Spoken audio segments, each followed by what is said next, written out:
warahmatullahi wabarakatuh dan selamat sore para netizen khususnya follower Sindo Makassar. Berjumpa lagi dengan saya Suwarni Damar, jurnalis koran Sindo Makassar. Hari ini kita akan bertemu lagi dengan berbagai tema terkait dengan kondisi yang terjadi di tengah-tengah masyarakat khususnya pada pandemi COVID-19 dan menuju era new normal. Untuk hari ini kita akan membahas bagaimana sebenarnya dan seberapa penting asuransi jiwa Indonesia bagi kita semua. Kita akan berbincang nanti bersama Ketua Asosiasi Asuransi Jiwa Indonesia, Bapak Andi Anwar. Beliau juga merupakan prinsipal dan founder dari Infinity Group PT Suris Topaz Life. Bersama beliau kita akan mengangkat tema tentang era baru asuransi jiwa di tengah pandemi COVID-19. Kita akan join bersama Bapak Andi Anwar. Nanti beliau akan menjelaskan berapa pentingnya sih dan kenapa kita harus memiliki asuransi jiwa, dan peran asuransi jiwa itu sendiri dalam masa pandemi COVID-19 itu seperti apa. Apakah masyarakat masih berminat untuk ikut atau menjadi nasabah pada asuransi jiwa Indonesia? Kita akan join bersama Bapak Andi Anwar. Bersama beliau kita akan mengupas tentang peran asuransi jiwa Indonesia khususnya di Sulawesi Selatan dalam memberikan perlindungan bagi nasabahnya. Beliau juga banyak memiliki pengalaman di bidang asuransi, juga merupakan prinsipal dan founder of Infinity Group PT Suris Topaz Life. Kita akan coba join bersama Bapak Andi Anwar selaku Ketua Indonesia Sulawesi Selatan. Nanti tentunya jika para netizen ingin bertanya tentang asuransi jiwa Indonesia, tentu beliau adalah ahlinya. Assalamualaikum warahmatullahi wabarakatuh. Waalaikumsalam warahmatullahi wabarakatuh. Bagaimana suara saya? Pagi. Bagaimana suara saya? Apakah terdengar jernih dari tempat Bapak? Alhamdulillah, suaranya terdengar jernih, tegas, dan terpercaya. Iya, Pak, hari ini kita akan sharing-sharing terkait dengan pentingnya asuransi jiwa, khususnya di masa pandemi COVID-19. Seperti kita ketahui, Bapak merupakan Ketua Asosiasi Asuransi Jiwa Indonesia, khususnya Sulawesi Selatan. Secara umum sendiri, Pak, Bapak melihat bagaimana sih literasi dan edukasi masyarakat tentang berasuransi jiwa di Sulawesi Selatan?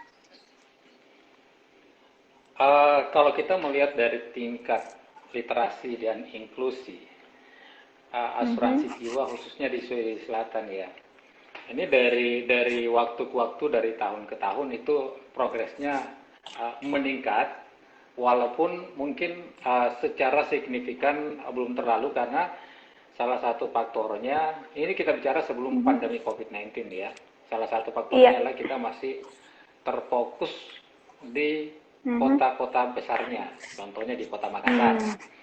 Nah, beberapa kota-kota contohnya ya ke Luraya, Parepare, dan lain sebagainya. Sementara kan populasi kan banyak juga di kabupaten-kabupaten.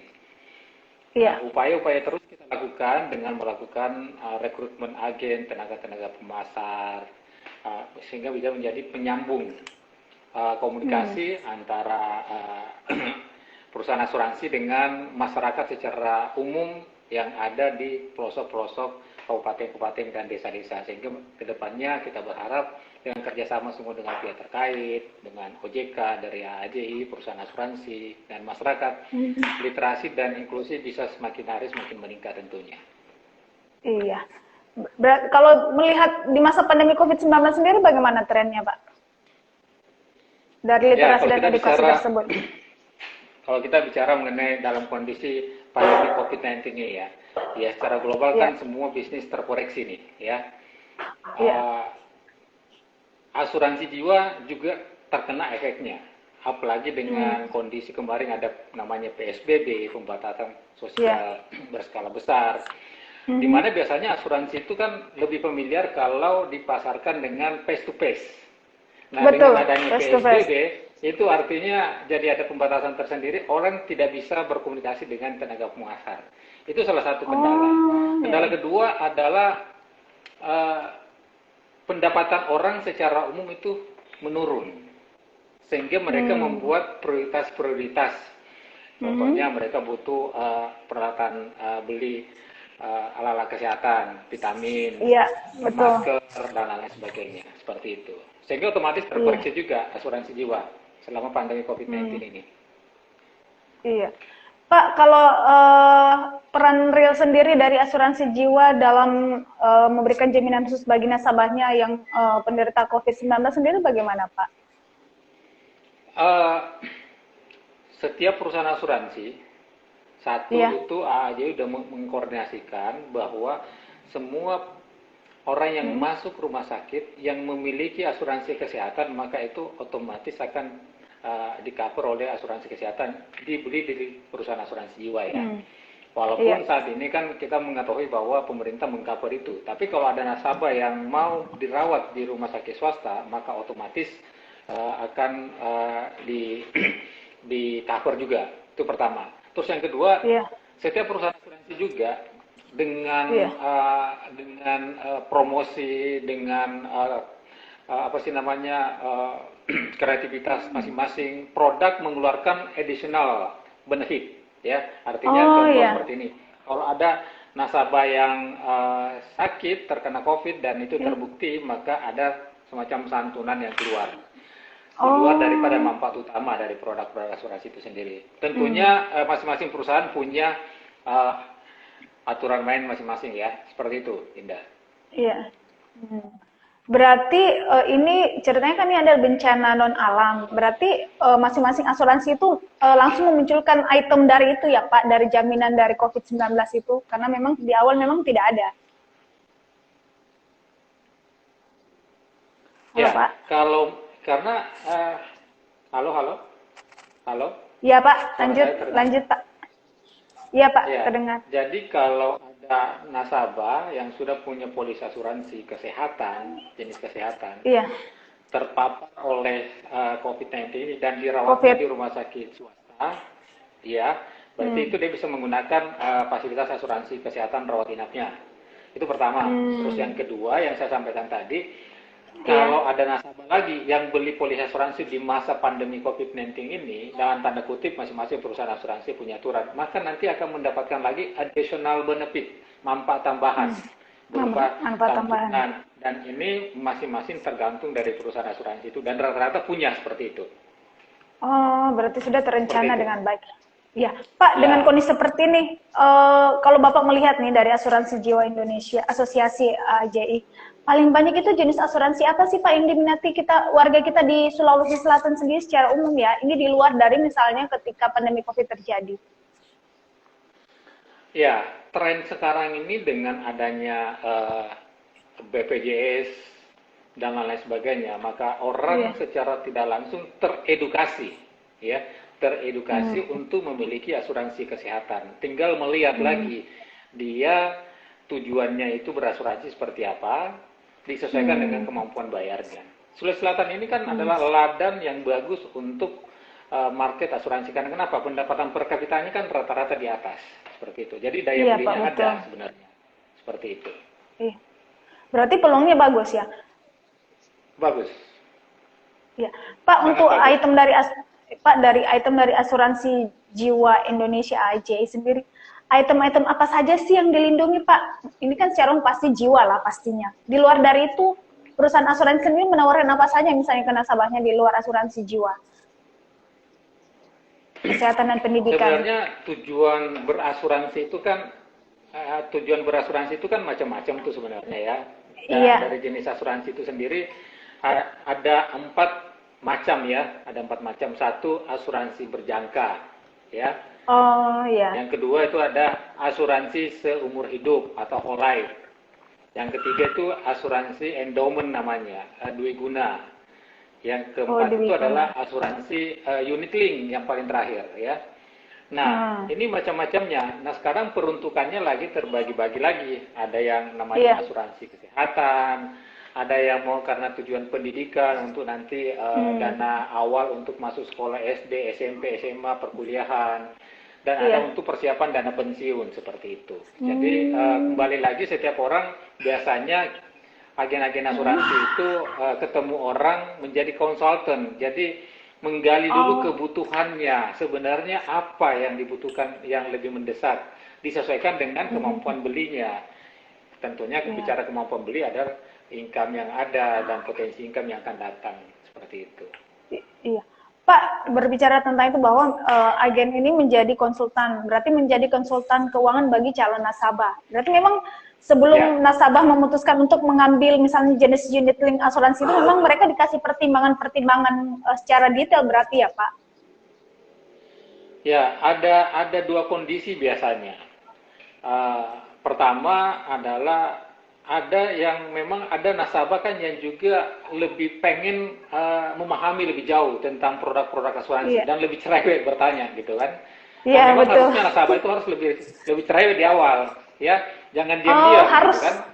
Kalau cerewet harus lebih ya. bagus. Ya. Harus bertanya.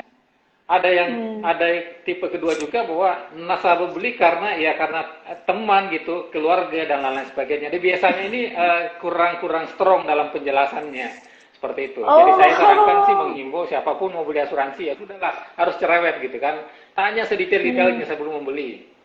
Manfaat, Ah. resikonya dan tujuannya sebenarnya apa. Seperti itu.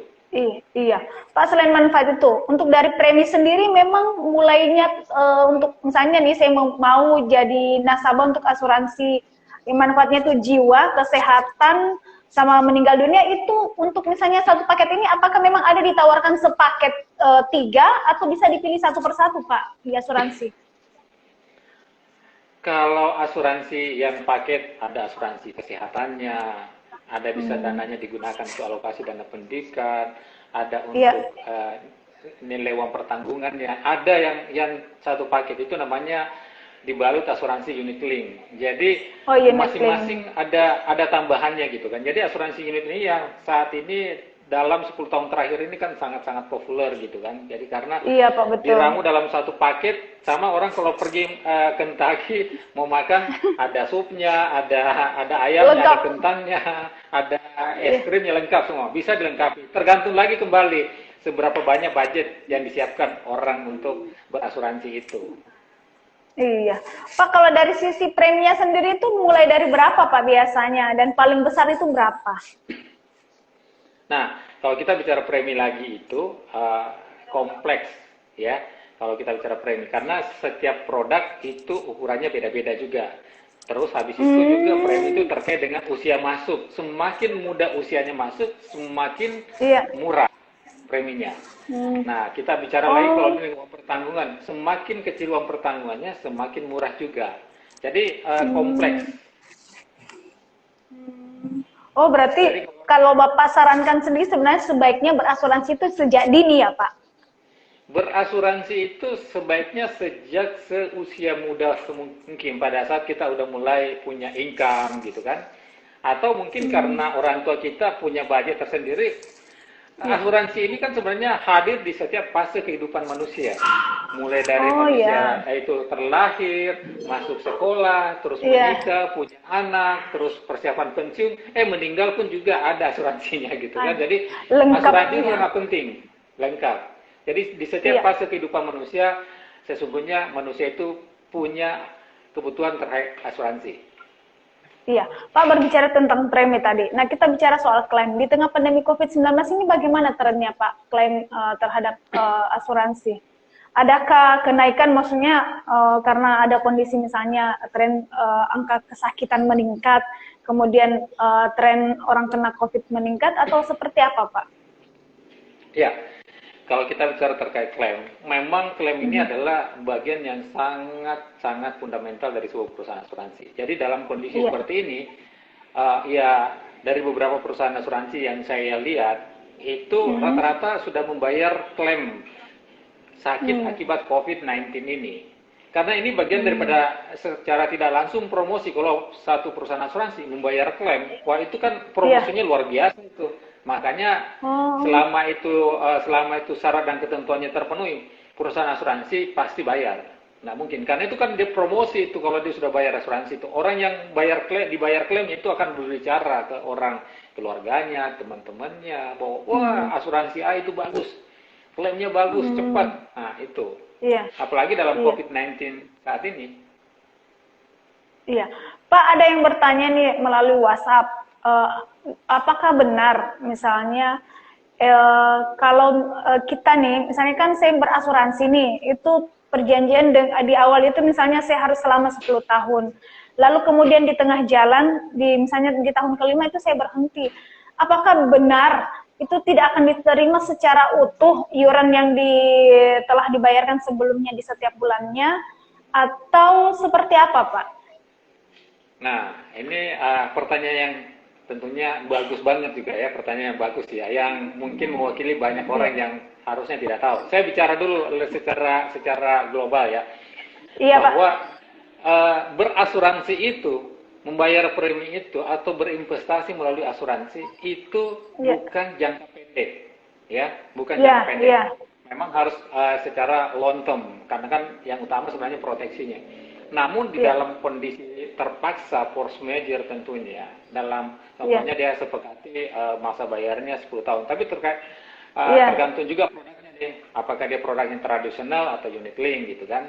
iya. Nah, biasanya secara umum itu ya, kalau tradisional pasti tidak sesuai dengan uang yang sudah disetorkan. Karena kan contohnya dia harus bayar 10 tahun tuh, tapi dia hanya bayar 5 Iya, tahun dia mau berhenti. Pasti kurang. iya, Pak. Hmm. Karena ada biaya-biaya sebenarnya yang terakumulasi di depan. Ibaratnya gini, sama dengan orang kalau nyicil kendaraan, yang dibayar di depan Iya. duluan itu adalah bunganya dulu, pokoknya belum dibayar gitu kan, seperti itu. Oh, begitu, Pak. Ya, Oh, berarti memang benar-benar harus ditahu ya detail-detailnya sebelum misalnya sangat, memutuskan untuk berasuransi. makanya saya bilang dari tadi bahwa sangat kompleks. Jadi nasabah itu semakin cerewet semakin bagus di depan. Karena akan bermanfaat buat dia. Jangan beli sesuatu yang tidak cerewet. Kalau tidak dicerewetin gitu kan, harus jelas. Hmm, iya. Pak, ada yang bertanya nih, misalnya begini. Banyak yang berkembang di masyarakat kita. Ya, itu kalau kita mau berasuransi itu agennya dengan ramahnya menjelaskan tentang apa ya, manfaat dan sebagainya. Ketika tiba-tiba kita kena musibah dan sebagainya itu mau dicari dia susah. Terus yang belum lagi misalnya begini, ketika mau menandatangani kesepakatan bersama misalnya antara nasabah dengan agen asuransinya itu, kenapa misalnya di balik itu tanda tangan itu biasa ada syarat dan ketentuan yang berlaku tuh kecil sekali kayak katanya Pak tulisannya. Nah, ketika misalnya terjadi kasus seperti ini di tengah jalan berhenti, kadang juga nasabah disalahkan. Makanya baca di belakang di ketentuan itu ada tuh di situ. Itu baru pada oh iya ada rupanya ya. Kayak seperti itu, Pak. Nah, ini lebih canggih lagi pertanyaannya kan?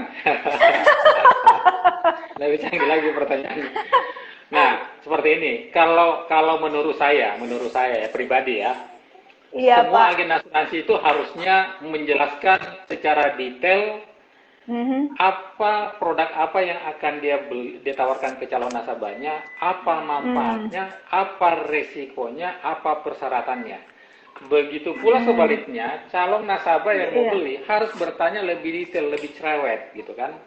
Nah, Hmm. apabila ternyata sudah terjadi pembelian dan pada saat nasabah sudah terima polisnya, itu ada rata-rata perusahaan asuransi itu ada namanya masa grace period, probation ya. Jadi 14 hari nasabah bisa membaca kembali polis-polisnya, Iya. pasal-pasalnya, bahwa apa yang dijanjikan oleh agen ada nggak yang tertuang di dalam polis asuransi.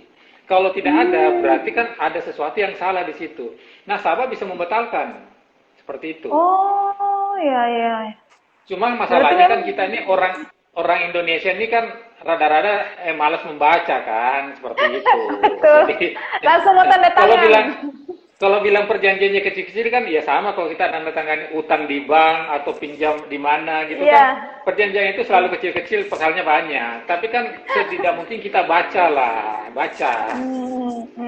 Begitu. Iya. Tapi memang Terus juga ada satu dua agen yang mungkin karena faktor keburu-buru menjual, iya. diburu target lah, butuh uang lah, akhirnya menjelaskan tidak detail ke nasabah. Nah, ini yang terus kita edukasi kepada teman-teman agen supaya terus Agen. bisa menjelaskan setransparan mungkin, sedetail mungkin. Jangan sampai ada yang salah gitu loh. Seperti itu. Iya. Termasuk katanya Pak ini, kalau misalnya anggaplah kena kecelakaan terus mau mencairkan klaim itu katanya ribet sekali. Memang seribet apa sih sebenarnya Pak kalau misalnya orang anggap kecelakaan? Memang sengaja diribet-ribetkan atau memang aturannya seperti itu memenuhi semua persyaratan? Nggak ada yang ribet sebenarnya kalau yang tadi saya bilang semua persyaratan di depan itu, dokumen itu ditanyakan di depan. Dan di dalam polis tercantum persyaratannya. Berarti benar-benar Itu harus semuanya dibaca itu buku transparan. polisnya.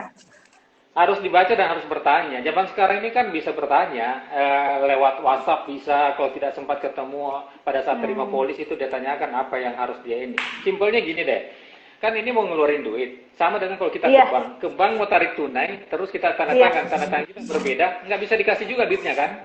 Sama Iya, di Pak, asuransi. Maka harus semuanya sama, dokumennya harus dipenuhi. Satu tidak dipenuhi pasti akan pending. Semakin cepat dipenuhi, semakin bagus. Memang, ya tadi saya bilang, harus di depan disampaikan persyaratannya. Dan itu ada tercantum dalam polis juga.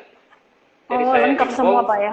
Polis asuransi, baca saja yang ada tertera di dalam polis itu ada. Kalau nggak sempat cerewet sama agennya ya. Iya, Pak, ini kan Bapak sebagai Ketua Asosiasi Asuransi Jiwa Indonesia juga sebagai Prinsipal Infinity Group Zurich Topaz Life, khususnya di Makassar. Itu sendiri untuk produk Bapak secara spesifik sendiri sebenarnya apa yang membuatnya berbeda dengan produk asuransi lainnya? Nah, kalau kita bicara, ini tanya tentang Zurich ya, di luar dari konteksnya sebagai Ketua AJ ya. Iya, Ketua AJ, iya Pak. Ya, jadi kalau sebagai orang Zurich, kenapa saya pilih Zurich sebagai partner bisnis saya adalah Zurich itu produknya sangat komprehensif, lengkap semuanya, ya. Baik dari sifatnya produknya ada yang tradisional, ada yang unit link, ada yang menggabungkan antara unit link dengan tradisional, dan preminya pun terjangkau. Ada premi yang sampai 100 ribuan per bulan dapat itu. Oh, masa Pak? Itu apa dia? Namanya proteksi 8 deh. Nanti kalau ini saya kenalin sama agen di Zurich, proteksi 8 namanya. Itu bagus banget itu. Itu gratis asuransi jiwanya. Maksudnya itu proteksi 8 bayar 100 ribu itu kayak gimana Pak? Kok bisa? Kan biasanya orang berpikir asuransi itu mahal. Karena semakin mahal berarti semakin besar manfaatnya. Nah, rupanya Bapak menawarkan dengan 100 ribu proteksi 8 itu bisa merasakan asuransi yang serupa. Jadi contoh, ada anak usia 20 tahun, dia mau memiliki, mau menabung nih, dia cuma 100 ribuan aja, kurus 100 ribu lebih something sedikit lah ya, itu per bulan dia bisa bayar bulanan atau dia bayar tahunan. Kalau dia bayar tahunan kan kurang lebih 1 jutaan tuh. Nah, itu disimpan selama 8 tahun.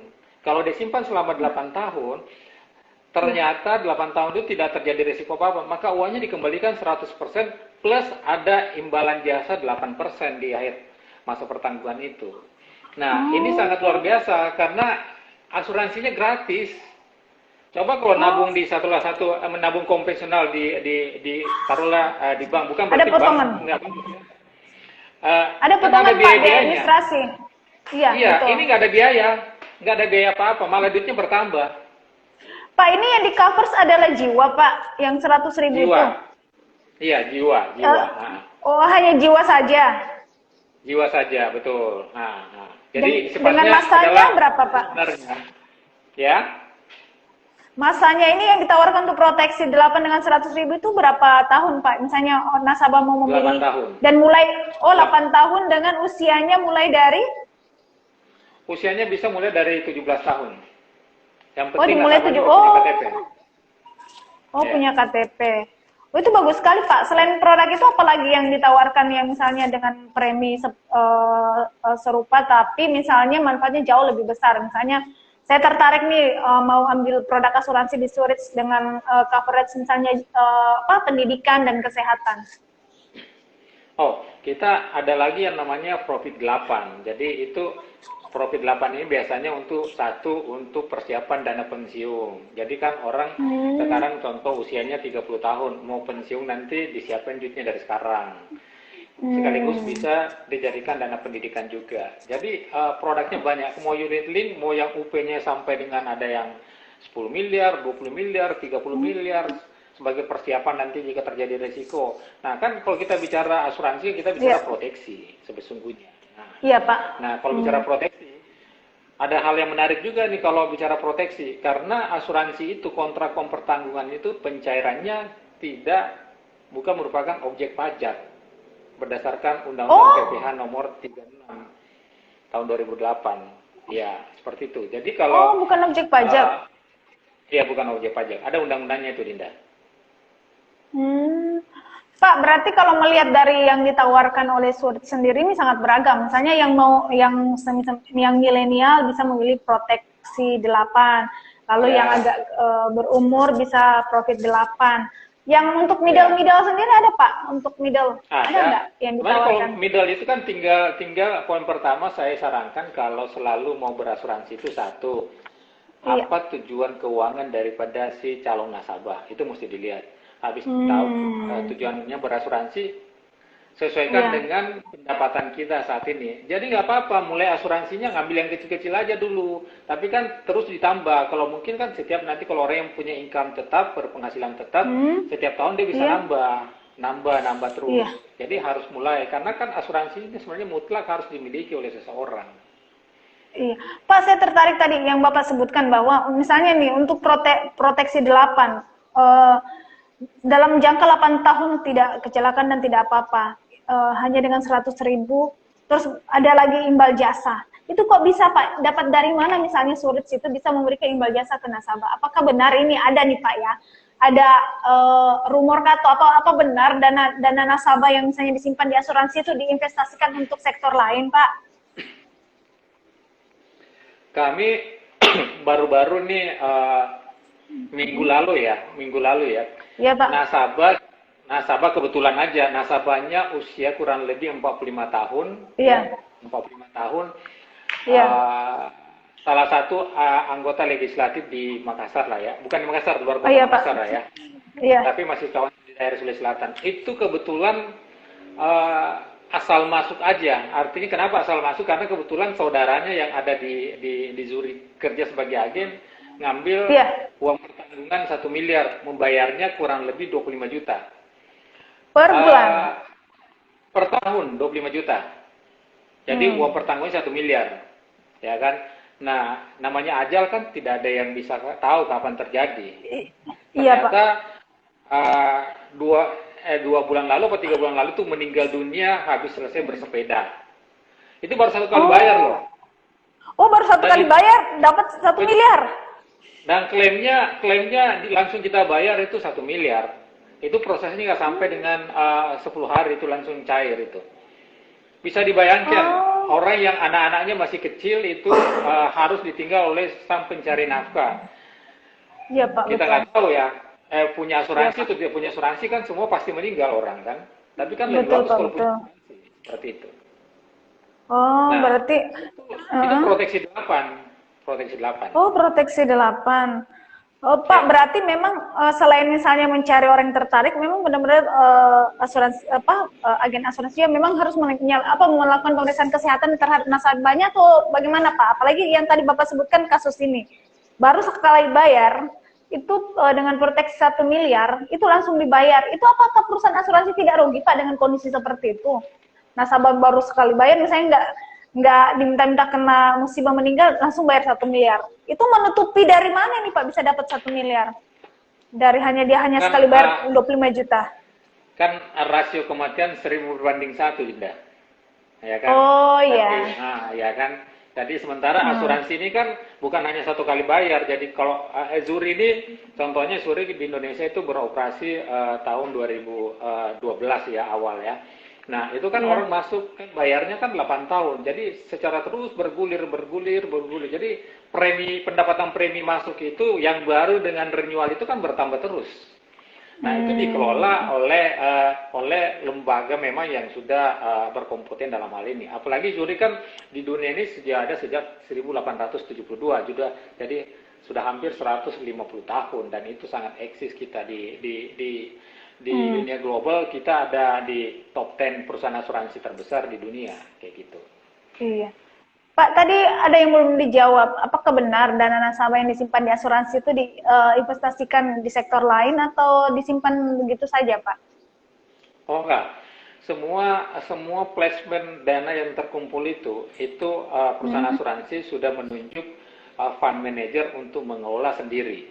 Ya, contohnya kita bekerja sama dengan fund manager namanya PT Skruder. Skruder sini kan perusahaan fund manager dari Inggris yang sudah sangat lama dan terpercaya juga. Jadi kita nggak kelola sendiri atau didiamin aja, tetap diputar juga tentunya dengan elemen-elemen investasi yang aman buat nasabah.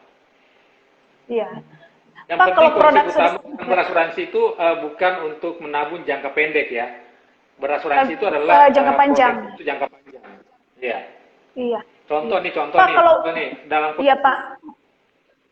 Dalam kondisi pandemi COVID-19 ini kan semua harga saham lagi jeblok semua nih kan? Betul, Pak. Yang dilakukan adalah banyak nasabah langsung tiba-tiba kepanasan, panik, mau narik karena dananya hampir habis di dalam. Harusnya kan nggak begitu toh.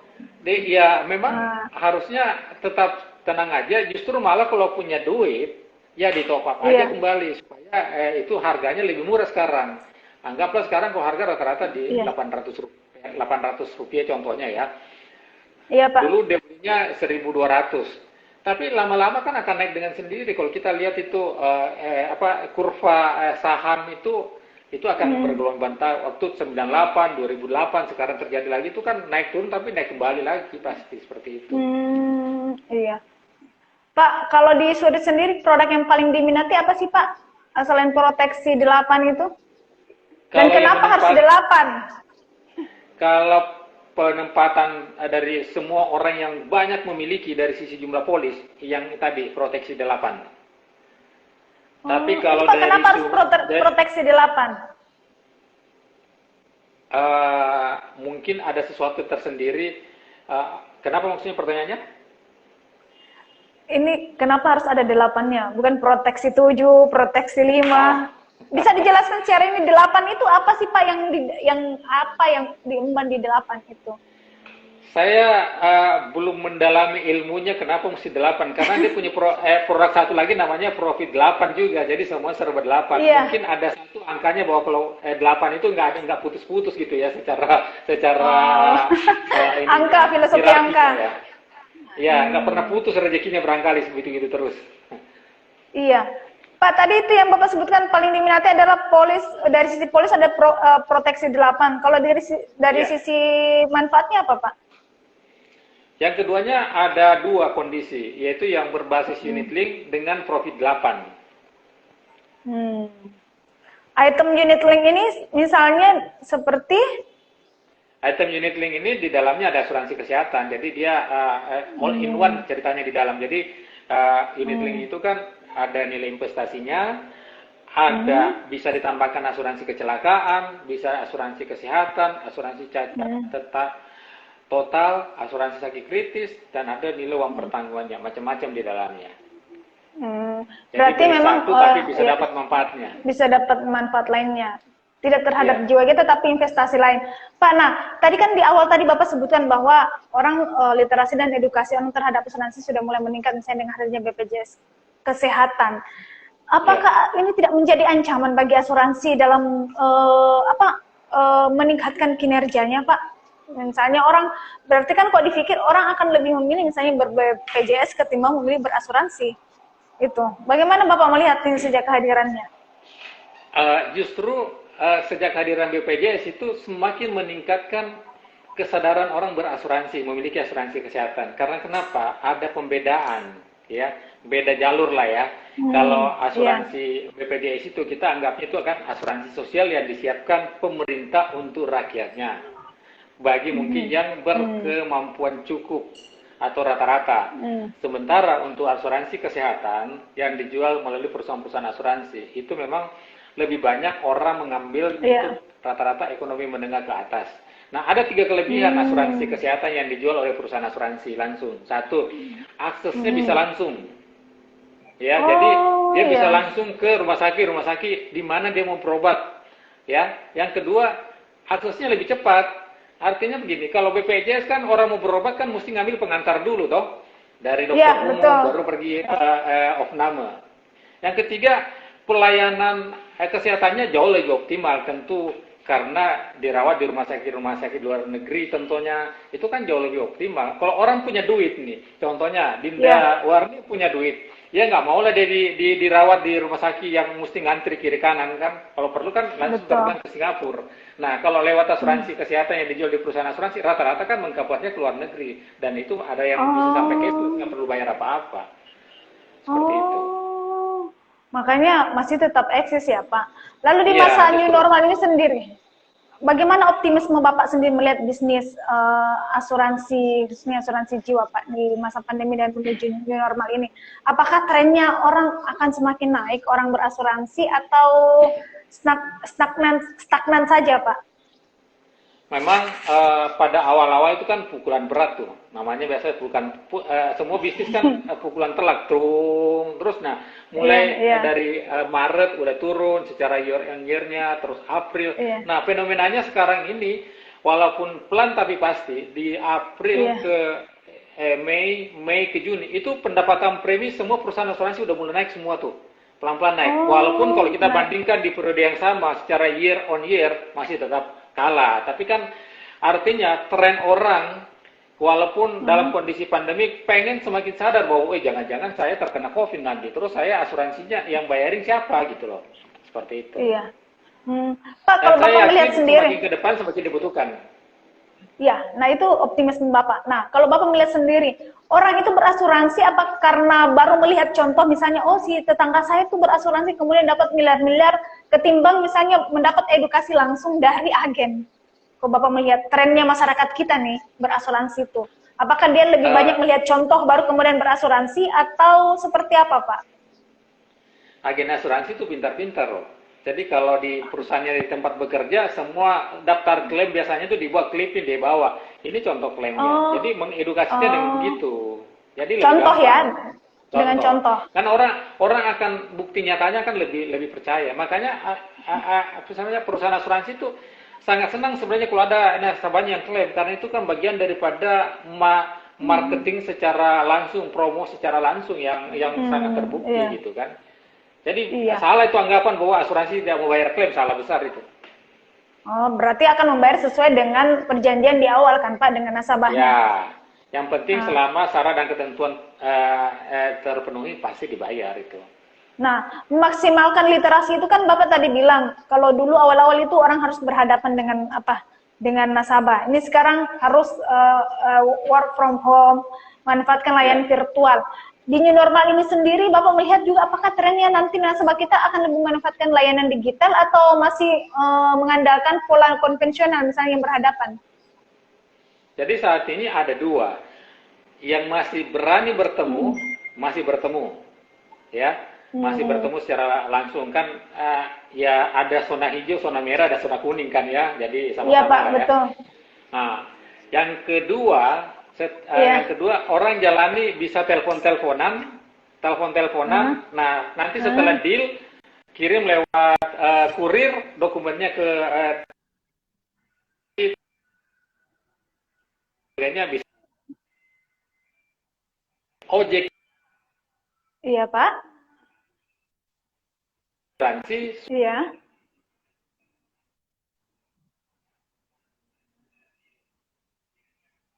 Iya.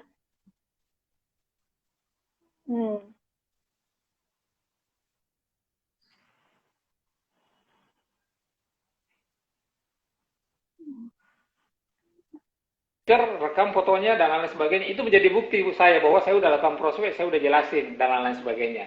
Nah itu sampai saat ini udah dibolehkan oleh regulator kita, OJK.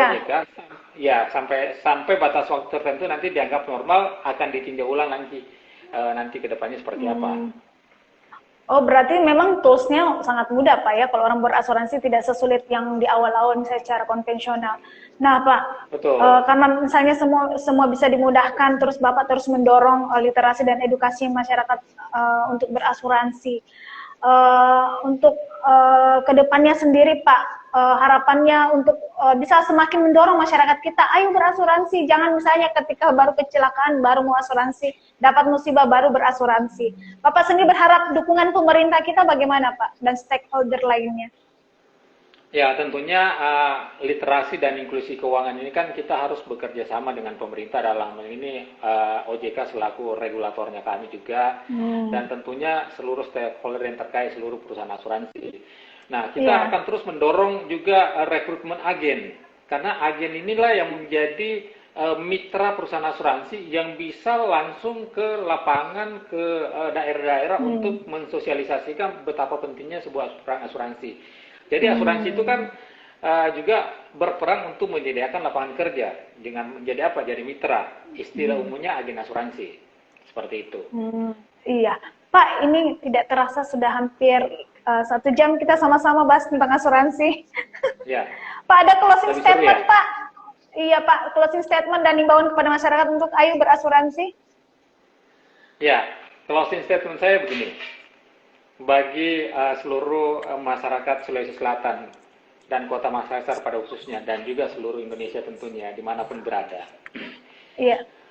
milikilah asuransi di saat masih muda, sehat dan produktif, ya. Itu pertama. Yang kedua, sebelum memiliki polis asuransi, perbanyaklah bertanya, cerewetlah dengan agennya, telitilah produknya, ya, telitilah dengan produknya dengan baik, ukurlah kemampuan bayarnya berapa banyak, pilihlah agen asuransi yang memang merasa bertanggung jawab, jangan pilih agen asuransi karena keluarga saja, ya, pilih agen asuransi yang memang bisa menjadi partner membantu Bapak Ibu secara transparan mengurus sesuatu saja jika dibutuhkan. Oh iya. Yang terakhir dari saya adalah apabila sudah punya polis asuransi, sekali-sekalilah dibaca itu pasal-pasalnya, dipahami dengan baik, suatu saat bisa menjadi bahan untuk mereview apakah polis saya perlu ditambah lagi atau bagaimana, seperti itu. Itu dari saya. Oh iya. Oke, terima kasih banyak Pak atas kebersamaannya sore hari ini. Mudah-mudahan kita bertemu di lain kesempatan. Sampai jumpa, Pak. Sampai jumpa. Salam asuransi. Iya, Pak. Makasih. Assalamualaikum warahmatullahi wabarakatuh. Waalaikumsalam warahmatullahi wabarakatuh. Ya, demikian tadi bincang sore kita bersama Ketua Asosiasi Asuransi Jiwa Indonesia, Bapak Andi Anwar. Beliau juga adalah merupakan founder dan prinsipal storage di Kota Makassar. Ada 5 hal item yang disampaikan Bapak Andi Anwar. Paling utama adalah sejak dini masih produktif dan masih sehat, sebaiknya berasuransi. Kemudian jika ingin berasuransi dan memilih produk yang diinginkan, jangan hanya mengedepankan karena kedekatan, tapi pelajari dengan baik apa yang menjadi kebutuhan kita berasuransi. Karena berbicara soal asuransi adalah terkait dengan proteksi, perlindungan diri, dan sifatnya merupakan jangka panjang. Demikian bincang sore kita hari ini bersama saya, Suwarni Damar, jurnalis Koran Sindo Makassar. Insya Allah kita akan bertemu besok. Besok temanya adalah pasar modal. Jadi yang mau main saham, ayo besok join bersama kami pukul 4 sore di IG Live Sindo Makassar. Dan tentunya semoga yang kami sampaikan setiap IG Live itu dapat bermanfaat bagi kita semua. Wabillahi taufiq wal hidayah. Wassalamualaikum warahmatullahi wabarakatuh.